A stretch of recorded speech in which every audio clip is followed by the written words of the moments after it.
ಒಂದೂವರೆ ತಿಂಗಳಿಂದ ಹೋರಾಟ ನಡೆಸಿದ್ರು. ತಿಂಗಳಾಯಿತು ಹೋರಾಟ ನಡೀತಾ ಇದೆ. ಒಂದು ಠರಾವ್ ಪಾಸ್ ಮಾಡಿತ್ತು. ಹಿಂದೆ 2005 ವಿಜಯಮೂರು ಇದ್ದಾಗ ಏನಾಗುತ್ತೆ, ಕರ್ನಾಟಕ ಬೆಳಗಾವಿ ಕನ್ನಡ ವಿಭಾಜ್ಯ ಅಂತ ಒಂದು ಠರಾವ್ ಮಾಡಲಿಕ್ಕೆ ಇನ್ನೂ ಆಗ್ತಾ ಇದೆ. ಕನ್ನಡ ಸಂಘಟನೆಗಳು ಒಂದೂವರೆ ತಿಂಗಳಿಂದ ಹೋರಾಟ ನಡೆಸಿದ್ರು. ನಾಳೆ ಬೆಳಗ್ಗೆ ಬರ್ತೀನಿ, ಬಂದಾಗ ಡಿ ಸಿ ಅವರಲ್ಲಿ ದಿವಸ ಆರ್ ಸಿ ಅವರಿಗೆ ಮನೆ ಪತ್ರನೂ ಕೊಡ್ತಾರೆ ಕನ್ನಡ ಸಂಘಟನೆ. ಅದು ಇನ್ನೂ ಏನೋ ಅಲ್ಲಿ ಆಗ್ತಾ ಇದೆ. ಯಾಕೆ ಅಷ್ಟೇನು ಭಯ? ಕರ್ನಾಟಕ ನಮ್ಮದು, ಬೆಳಗಾವಿ ನಮ್ಮದು ಅಂತ ಹೇಳಿಕ್ಕೆ ಏನು ಠರಾವ್ ಮಾಡಲಿಕ್ಕೆ ಏನು ಭಯ? ಒಂದು ಅಭಿಯಾನ ಮಾಡ್ತಾ ಇದ್ದಾರೆ ಸರ್. ದಿನ ಒಂದು ಕನ್ನಡ ಸಂಘಟನೆ ಅವರು ಆರ್ ಸಿ ಅವರಿಗೆ ಒಂದು ಮನೆ ಕೊಡೋದು 4-5 ದಿನ ಆಯಿತು. ಅದಕ್ಕೆ ಆಗೋ ತನಕ ದಿನ ಒಬ್ಬರು ಕೊಡ್ತಾರೆ. ಅಂತ ನಡೀತಾ ಇದೆ. ಯಾಕೆ ಆಗ್ತಾ ಇದೆ? ಯಾರು ಅದಕ್ಕೆ ಬಿ ಜೆ ಪಿ ಅದು ಕಾಂಗ್ರೆಸ್ ಯಾರು ಸ್ಪಂದನೆ ಮಾಡ್ತಾ ಇದ್ದಾರೆ.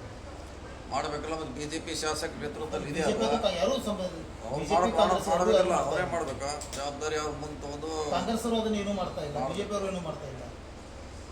ನೋಡೋಣ, ನಾಳೆ ಬರ್ತೀನಿ, ಡಿ ಸಿ ಅವ್ರು ಆಫೀಸ್ ಕರೆಸ್ತೀವಿ, ಕಮಿಷನರ್ ಕೇಳೋಣ ಏನು ಸಮಸ್ಯೆ ಆಗಿದೆ, ಯಾಕೆ ಆಗ್ತಾ ಇಲ್ಲ ಚೆಕ್ ಮಾಡ್ತೀನಿ. ಸರ್, ಈಗ ಸಿದ್ದರಾಮಯ್ಯ ಮತ್ತು ನಿಮ್ಮ ನಡುವೆ ಭಾಳ ಒಳ್ಳೆಯ ಸಂಬಂಧ ಸ್ನೇಹ ಇತ್ತು ಸರ್. ಈಗ ಈ ಇದೇನು ಅಧಿಕಾರ ಹಸ್ತಾಂತರ ಆದ್ರ ಬಳಿಕ ಟೀಮ್ ಹೊಡೆದಿದೆ ಅನ್ನುವಂಥದ್ದು ಒಂದು ಚರ್ಚೆ ನಡೆದಿದೆ. ಏನು ಟೀಮ್ ಹೊಡೆದಿಲ್ಲ ಸರ್. ನಿಜಾನ? ಈಗ ಸಿ ಎಮ್ ಆದ್ಮೇಲೆ ನೀವು ಅಲ್ಲಿ ಹೋಗಲೇಬೇಕು, ಅದೇನು ಪ್ರಶ್ನೆ ಇಲ್ಲ. ಹೋದ್ರಂದ್ರೆ ಅದು ಸಮಸ್ಯೆ ಅಂತಲ್ಲ, ಹೇಳಲಿಕ್ಕಾಗಲ್ಲ. ಅವರು ಮುಖ್ಯಮಂತ್ರಿಗಳು ಈಗ ಇಲ್ಲಿದ್ದವ್ರು ಅಲ್ಲಿ ಹೋಗಲೇಬೇಕು. ಆ್ಯಕ್ಚುಲಿ ನೀನೊಂದು ವಿಡಿಯೋ ವೈರಲ್ ಆಯ್ತು ಸರ್. ಅದೇ ಪ್ರಶ್ನೆ ಇಲ್ಲ. Video viral Siddaramaiah D K Shivakumar opposite ಆಗ್ತದೆ. ಒಬ್ಬರು ಮಾತಾಡಂಗಿಲ್ಲ. ಈಗ ಏಕಾಂಗಿ ಆದ ಸಿದ್ದರಾಮಯ್ಯ ಅದು ನೋಡಿ, ಹಿಂದೂ ಅದು ಎಲೆಕ್ಷನ್ ಕಮಿಷನ್ ಅಲ್ಲಿಂದ ಅವ್ರು ಒಬ್ಬರೇ ಬರ್ಬೇಕು, ಅಲ್ಲಿಂದ ಮುಂದಿನ ಅಲ್ಲ, ಅಪೋಸಿಟ್ ಬಂದ್ರು ಹಲವು ಆಯಸ್ ಇತ್ತು ಇಲ್ಲ ಅನ್ನಲಿಲ್ಲ. ಅಧಿಕಾರ ನಾಮಿನೇಷನ್ ತುಂಬಿ ಒಳಗೆ ಹಿಂಗಾಗಿ ಅಧಿಕಾರ ಹೋದ್ಮೇಲೆ ಡಿ ಕೆ ಶಿ ಅವರು ಅಧಿಕಾರ ಇದ್ದಾಗ ಅಲ್ಲಿ ಅವ್ರಿಗೆ ಜನ ಬರಲಿಕ್ಕೆ ಅಲ್ಲಿ ಅವಕಾಶ ಇಲ್ಲ, ಯಾಕಂದ್ರೆ ಒಬ್ಬರು ಹೋಗ್ಬೇಕಲ್ಲ. ಅಲ್ಲ, ಹೊರಗೆ ಸರಿ ಅವ್ರು ಬರ್ತಾ ಇದ್ದಾರೆ, ಒಳಗೆ ಹೋಗ್ತಾ ಇದ್ದಾರೆ. ಎದ್ರ ಬದ್ರ ಆದರೂ ಮಾತಾಡಿಲ್ಲ ಸರ್. ನೀವೇ ಹೇಳ್ಬೇಕು.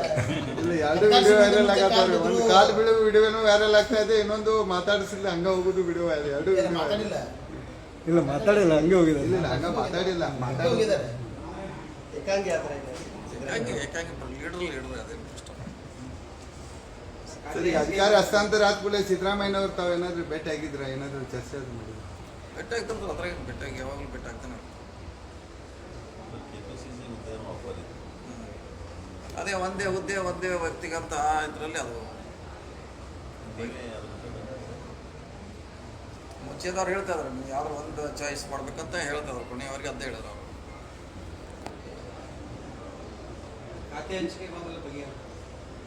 ಬಗೆಹರಿಸ್ತಾರೆ, ಸಿ ಎಂ ಅವರಿದ್ದಾರೆ ಮತ್ತು ವರಿಷ್ಠರಿದ್ದಾರೆ, ಬಗೆಹರಿಸ್ತಾರೆ. ಇಲ್ಲ, ಒನ್ ಮ್ಯಾನ್ ಒನ್ ಹುದ್ದೆ ಅನ್ನೋದು ನಿಮ್ಮನ್ನ KPCC ಅಧ್ಯಕ್ಷ ಸ್ಥಾನ ತಪ್ಪಿಸೋ ಸಲುವಾಗಿ ಜಾರಿಗಿದೆ. ಹಿಂದಕ್ಕೆಲ್ಲ ಜಾರಿ ಇರಲಿಲ್ಲ ಅದು. ಇದು ಡಿ ಕೆ ಶಿವಕುಮಾರ್ ಅಧ್ಯಕ್ಷದಿಂದ ಕೆಲಸ ಮಾಡ್ಬೇಕಂತ ಏನಿಲ್ಲ, ಅಧ್ಯಕ್ಷ ಇಟ್ಕೊಂಡ ಕೆಲಸ ಮಾಡ್ಬೇಕಂತ ಈಗ ನಾವು ಮಾಡ್ತಾ ಇದೀವಿ, ಮುಂದೆ ಮಾಡ್ತೀವಿ. ಅಧ್ಯಕ್ಷ ಸ್ಥಾನ ಬೇಕಂತ ಕೆಲಸ ಮಾಡ್ತೀವಿ. ಈಗ 12-13 ಖಾತೆ ಹಂಚಿಕೆ ಒಳಗೆ ಇಷ್ಟೆಲ್ಲ ಗದ್ದ ಮಾಡ್ಕೊಂಡು ಅವ್ರಿಗೆ ಉಳಿದಿದ್ದು ಸ್ವಾಭಾವಿಕ, ಎಲ್ಲರಿಗೂ ಅಸಮಾಧಾನ ಇರೋದು. ನನಗೆ ಅದು ಬೇಕು, ಇದು ಸರಿ ಮಾಡ್ತಾರೆ. ಮುಖ್ಯಮಂತ್ರಿಗೆ ಆಸಕ್ತಿ ಇದೆ ಅಂದರೆ ಸರಿ ಮಾಡಿ. ಅಧ್ಯಕ್ಷ ಇದ್ದವರೇ ಸಿ ಎಂ ಆಗ್ತಾರೆ ಅನ್ನೋದೊಂದು ಇದೆ. ಏನಿಲ್ಲ, ಅದು ಅಧ್ಯಕ್ಷ ಆಗ್ತಾರೆ. ಅವ್ರ ಥರ ಕಾಲ ಬಂದಾಗ ನೋಡೋಣ. ಈಗೇನು ಹತ್ರ ಕಾಲ ಬಂದಿಲ್ಲ, ಇನ್ನೂ 2 ವರ್ಷ ಇರ್ತಾರೆ ಇವರು, ಅಧಿಕಾರ ನಡೆಸ್ತಾರೆ. ಚುನಾವಣೆ ಸಂದರ್ಭದಲ್ಲಿ ನೋಡೋಣ, ಅದ್ರ ಬಗ್ಗೆ ಚರ್ಚೆ ಮಾಡೋಣ. ಓಕೆ.